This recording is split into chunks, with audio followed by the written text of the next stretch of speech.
Hey, good afternoon, everybody in Australia, New Zealand. I'm so excited to be here to answer all your questions. Yeah, I've been wanting to do this for a while, so really excited to be here and to talk about Pearls of Tahiti, inspirations, whatever you guys want to ask, fire away. I'm ready to go. Ooh, how did your love of pearls begin?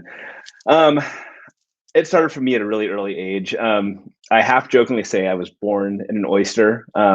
Not really true, obviously, but it's I've always been around pearls and jade and gems, but it was totally by choice. When I got out of college, I instantly knew that I wanted to be back in jewelry. I think it was through my junior year.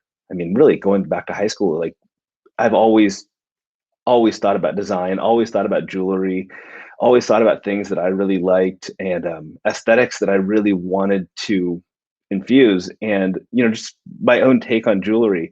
Going into my junior year of college and really into my senior year, it was like I constantly thought of trying to do other things and kept getting back to jewelry. And I think it was like when I graduated from uni, essentially like I packed all my things up, left left California, went back to Seattle where I live, and I landed one night. The next morning, I walked in the office and just told my parents that, hey, it's like just put me wherever you need. I just want to learn everything.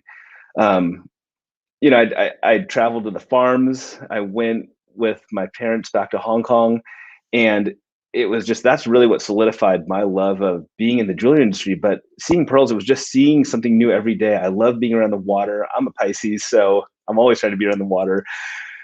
But it was just seeing something different every day, seeing that inspiration, the naturalness that comes from the pearl and the way that the collaboration with nature and how the pearl comes about. It was something that was so inspiring to me. And then just seeing all the natural colors, all the natural characters that you get from the pearl, it was just like I loved so much being a part of that. And just designing unique things with this gemstone was something that I was really excited about, and I'm still really excited about. Ooh, what determines an exceptional pearl? Beauty really is in the eye of the beholder, right? I mean, there's a lot of schools of thought on what makes an exceptional pearl. For me, it has to come down to color and luster. When we talk about the Tahitian pearl, you have to have that natural darker tone. All the pearls that we feature in Pearls of Tahiti, these are all natural color, natural luster. These come from very specific farmers, different, different atolls, different small islands throughout French Polynesia. And what I love so much is it's that natural color and that natural luster. So, I'll show you some of the pearls that I have here. I mean, these are by any standard, these would be considered exceptional pearls because they're large, they're nearly spot free, and they have exceptional color and luster. Well, my individual taste, I love things like this. So this is a teardrop that has circles in it. So you see the variegation of colors, you see the sheen, you see the way that the color changes in the gem. That's the stuff that I really like. So when you look at like the pieces that I wear, like check out my bracelets. I'm sure you guys have seen these in some of the presentations. You notice that none of these pearls are perfect. They're all super unique. To me, that's what determines an exceptional pearl. It has to start with color and luster, though. How would you describe the process when creating one of your pieces? Oh man, it's inspiration comes in a lot of different forms for me.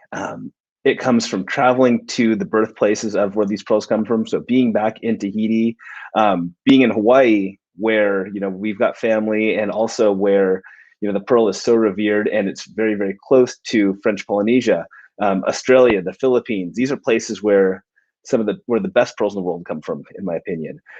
Um, that whole process of creation, it's like seeing things that transition from day to night, things that can go from the beach and go to super formal events, but also things that are more laid back. I love seeing unique things, seeing different things, and that's always been my inspiration, was taking pieces that maybe I grew up with, or maybe pieces that are a little traditional, and then adding unique takes to them and making them more fun, more laid back, and pieces that can be worn all the time. And I think when you have pieces like that, I think about when I go to like Tahiti, and you see everybody just wearing pearls. Whether it's a bracelet like this, whether it's a full strand, whether it's one of the leather necklaces that has a single pearl or three like me. It's pieces like this I think that's what makes jewelry is it's those moments that you wear them. It's that sentiment when you got it. It's those memories behind the pieces. It's the connection that you have with each one of those pieces. So for me, creating these pieces, it's kind of like being back in those spots. Some of those things that you think about when you see the color and the luster and you see the shape of the pearl, it's trying to infuse those ideas, but then also trying to create that vibe of, where you were when you thought of that piece. I have. So do I mine pearls myself? I have before. I wouldn't say that I'm an expert at the actual process of pearl creation or pearl culturing. Um, One of the things I've really prided myself on is going back to the farms and working one to one and directly with the farmers. And also, I think it's really important that, for me as somebody in the industry, it's learning. It's always keeping an open mind and always learning and just really being present and being part of what's going on in the industry. So going on those work dives and being underwater to see what the pearl farmers go through to make sure that we get these beautiful pearls, the way that they think about the land and the water and how they protect the water, their history, what have they done historically. I mean, I have great friends back in the Philippines. They're so dedicated to sustainability to the point where they have like their own farms where they're trying to repopulate bees back onto the province, and they're trying to bring back sea cucumbers and strengthen those populations to act as natural filters. One of the things with oysters is they're natural filters for the water, so they keep the water clean, and it's a great indicator of marine health too. So you need to have perfectly balanced waters to get great pearls out. um, I like being hands-on and being there, and whether it's cleaning oysters, whether it's learning about the grafting process, how to select oysters, or seeing the work that goes in and helping, just trying to learn by being hands-on. I think it's really important, um, just to gain perspective and to see what the gem's all about, but also to help really determine like what the value is. When you think about the pearl, we hear about the pearl's cultured, or it's like it's cultured versus natural. When you think about cultured pearl, it's really very similar to natural pearl in that we add a very small irritant to the mollusk to get the pearl. But what's paramount to that, it's sustainability, and it's the love and care of the water to make sure that you are putting in great effort to make sure that you're getting great quality out. Ooh, hints about the collection starting tomorrow. Well, I can't give you too much. I do have a couple pieces behind me. So here, oops, sorry, wrong thumb. Here's a new necklace that we have with morganite and Tahitian pearl. We have one of your favorites, which is one of the longer strands. If we go this way, oh, you know what? Let's go this way. Here's a piece that I really like. Actually, you know what? Sorry, I'm going to be a little indecisive tonight. So here's a piece that I'm really excited about. It's a new hoop earring. So we're gonna have two new hoop earrings coming in the collection. This piece was actually inspired by a ring that I designed for my wife over last Christmas. So it's semi-bezel set. There's black spinels. It's a removable pearl drop at the end. I think you're gonna love this because, again, it's one of those pieces that transitions so well from day to night, but also gives you different looks, which I think also very important to have multiple looks with your pieces. Ooh, a favorite type of pearl. Man, that's a good question. Um, and I could say that honestly changes by the day. It's I love Tahitian pearls. First and foremost, what I love so much about Tahitian pearls is it's the uniqueness, the different colors, the darker tone. I think Tahitian pearl has the largest color range of any pearl out there, natural color range we're talking here.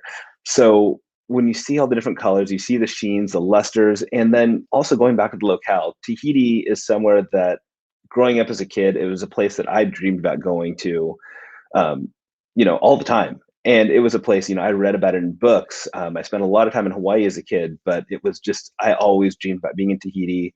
Again, I love being in the water. So, and, surfing has always been something that I've loved a lot. So being back in Tahiti, it's, seeing these naturally darker toned pearls, the shape, the colors, the luster, just the character that you get from these places. And then just, I think the ruralness and the exoticness of being back at the farm and the atoll, to me, like that's, match made in heaven. And the other part too is the food. I mean, Tahitian food is some of my favorite food in the world. I mean, raw fish, coconuts with French influence, sign me up all day. Does Pearls have a philosophy? Yes. So there's multifacets to this. No pun intended. No facets in pearls.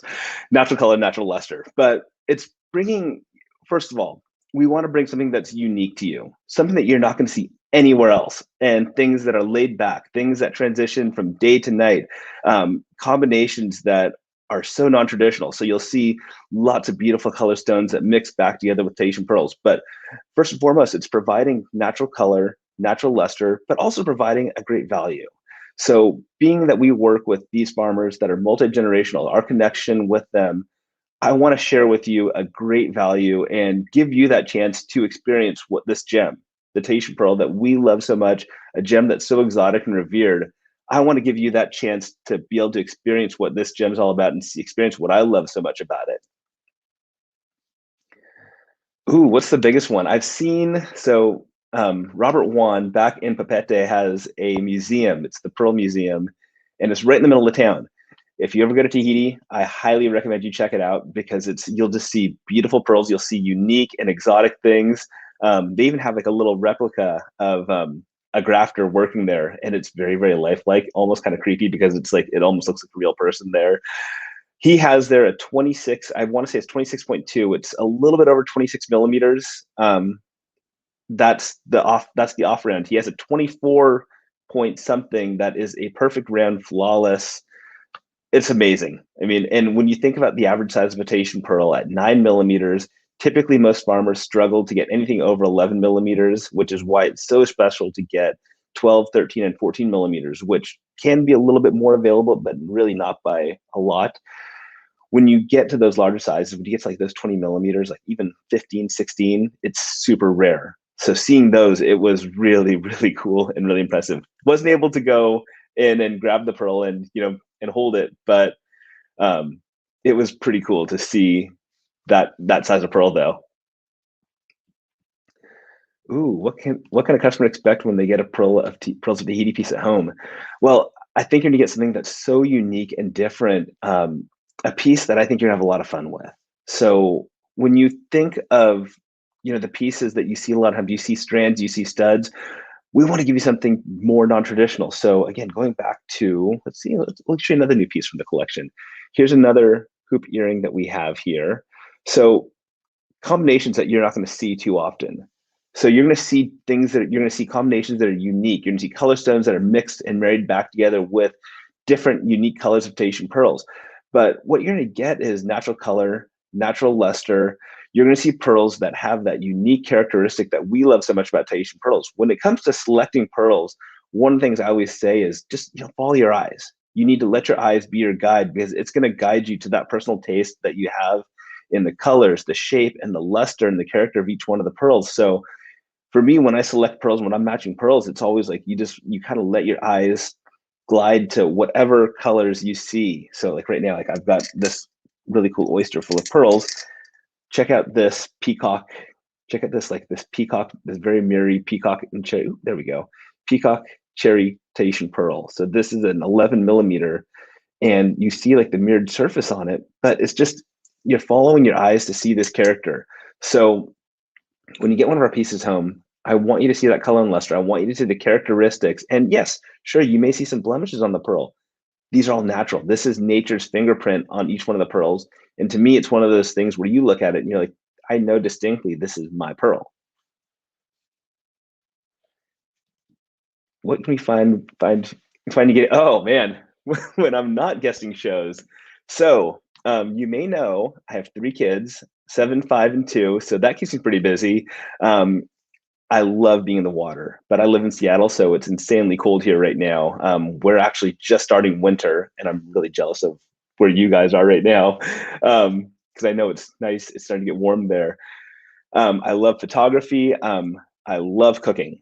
So one of the benefits, and I think one of the big perks my family gets and I get from traveling so much and being back in Tahiti, Australia, the Philippines, Hong Kong, is the influence of different cultures in how I cook. So my family kind of gets the benefit of all that. I love cooking. Like on a Sunday, you will find me at home in my kitchen, probably cooking like crazy. Ooh, our next show on air. So you get to catch me on Saturday at 6:30 p.m. AEDT. So Saturday, Monday also at 6:30 p.m. And then on Tuesday at 9:30 a.m. and 4:30 p.m.